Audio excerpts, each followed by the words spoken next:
जनता. आज सकाळीच एक सभापतींची पोस्ट काढली. जाणीव हा शब्द खूप लहान आहे, खरं त्याचा अर्थ खूप मोठा आहे आणि हे प्रत्येक माणसाला जपता येतच असं नाही आहे. आणि जो माणूस जपतोय त्याला माणूस पण म्हटलं जातं. ह्या अर्थ शब्दाचा आम्ही जाणतो, पण प्रत्येक गोष्ट ही जाणीव ठेवलेली आहे हे दिसूनच दाखवलंच पाहिजे असं काही नाही आहे.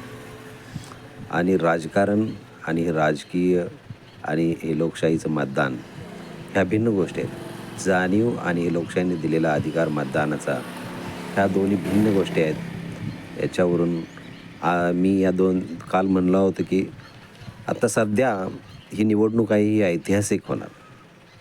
कारण ह्या ऐतिहासिक निवडणूक का होणार आहे, तर या निवडणुकीमध्ये ज्या ज्या नेत्यांनी नेतं म्हणलं गेलं, ह्या नेत्यांनी सुद्धा आज सत्तेत असलेल्या लोकांच्यावर आरोप घ्यायला, आक्षेप घ्यायला किंवा बोट दाखवायला, तक्रार करायला, अडचणी सांगायला सुरुवात केली.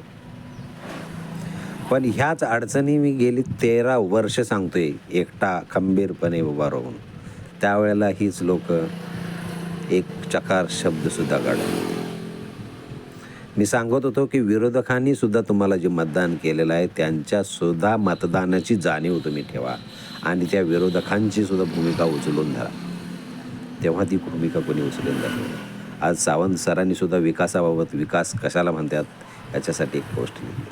म्हणून म्हणतोय की मी जी लोक या सत्तेला प्रश्न विचारायला पाहिजे ती विचार नव्हती, ती आता विचारायला लागल्यात. म्हणून ही निवडणूक ऐतिहासिक होणार.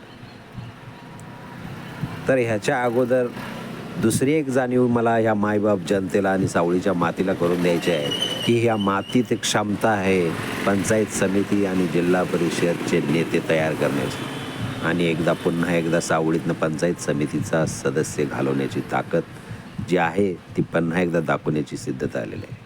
ह्याच्या अगोदरचे जे सदस्य झाले, जे सत्तेत होते, ती लोक काय म्हणतायत आता सध्या की आम्ही सावळीचा विकास खरा काय ते करून दाखवला. ज्या गोष्टी सावळीत आम्ही ही पूर्वी केल्या त्याच्यानंतर कोणालाच जमल्या नाही, त्या कोण करूच शकणार नाही. पण हे साफ चूक आहे.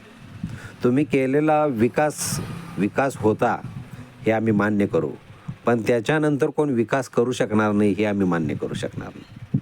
कारण तुम्ही ज्या वेळेला ज्या परिस्थितीत सावळीचा विकास केला त्यावेळेला तुमच्याकडं सावळीची सत्ता होती आणि तशीच सत्ता ती महाराष्ट्रात होती आणि भारतात होती. आणि ही सत्ता भारतात आणि जशी वर होती तशीच खाली होती, खाली होती तशीच वर होती. म्हणून तो तुम्ही विकास करून दाखवू शकला.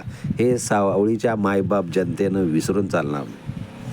आणि आत्ता सध्या सावळी, कोल्हापूर, बामणोली ह्या जनतेनं सुद्धा विसरून चालणार नाही की ह्या वेळेला ह्या लोकांनी जो विकास करून दाखवला गावचा, त्याचं कारण आहे की सत्ता जी आत्ता सध्या ग्रामपंचायतमध्ये होती तीच महाराष्ट्रात होती, तीच भारतात होती आणि केंद्रात होती.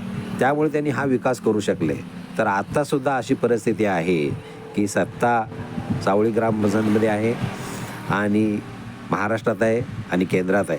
असा माणूसच आपण जर निवडून दिला तर पुन्हा आपल्याला अपेक्षित आहे अशी पुन्हा एकदा सावळीचा विकास, कोल्हापूरचा विकास आणि बामणोलीचा विकास करता येऊ शकतो. तर ह्या लोकांनी पूर्वी आम्ही विकास केलतो तसा पूर्वी अजून कुणाला जमत नाही हे म्हणतात. त्याचं कारण काय, त्यांनी सत्तेत असताना त्या सत्तेला जो पैसा पुरवणारी, जो निधी पुरवणारी, जे फंड पुरवणारी सत्तासुद्धा वरच्या बाजूला होती म्हणून ते करू शकले. हे पण आपल्याला विसरून चालणार नाही. त्यामुळे आता सावळीची सत्तासुद्धा आता सत्तेत असलेल्या पक्षासोबत जात आहे आणि केंद्रात असलेल्या सत्तेसोबत जात आहे. त्यामुळं आता सध्या सावळीचा विकास सुद्धा ठामपणे होणार आहे, हे विसरून चालणार नाही. मग हेच जर खरं होतं तर तुमचा पुतण्या ज्या वेळेला उभा होता त्यावेळेला विकास का आणता आला नाही तुम्हाला? त्यावेळेला विकास कुठं गेला होता? कारण त्यावेळेला सुद्धा तुम्हाला उणीव भासली ती तुमच्याकडं ज्या पद आहे, ज्या पक्षाचं आहे ते पक्ष सत्तेत नसल्यामुळं तुम्ही त्यावेळेला निधी आणू शकला नाही. हे पण तुम्ही नाकारू शकणार नाही. तसं आता आमचा ठाम विश्वास आहे की आमच्या पक्ष हा सत्तेत असलेल्या बाजूत गेलेला आहे. पक्षात आमच्या जे गेलेले आहेत, जे नेते गेलेले आहेत ते पक्ष सत्तेत आहे, महाराष्ट्रात आहे, केंद्रात आहे. त्यामुळं आम्हीसुद्धा निधी चांगला आणू आणि सावळीची जनतासुद्धा दाखवून देईल की ह्या मातीत पंचायत समिती सदस्य निर्माण करण्याची ताकद आहे आणि ती पुन्हा एकदा मायबाप जनता सावळीची आमच्या संदीपांना मतदान देऊन कमळाच्या चिन्हावर बटन दाबून पुन्हा एकदा सक्षमपणे साथ देईल आणि विकासाला साथ देईल. आपण सगळ्यांनी मिळून कमळाच्या चिन्हाला बटनावर हात मारून शिक्का मारून आपण सगळ्यांनी बटन दाबून कमळाचं यावेळेला संदीपांना निवडून देऊ, हीच आनंदाची तीव्र इच्छा.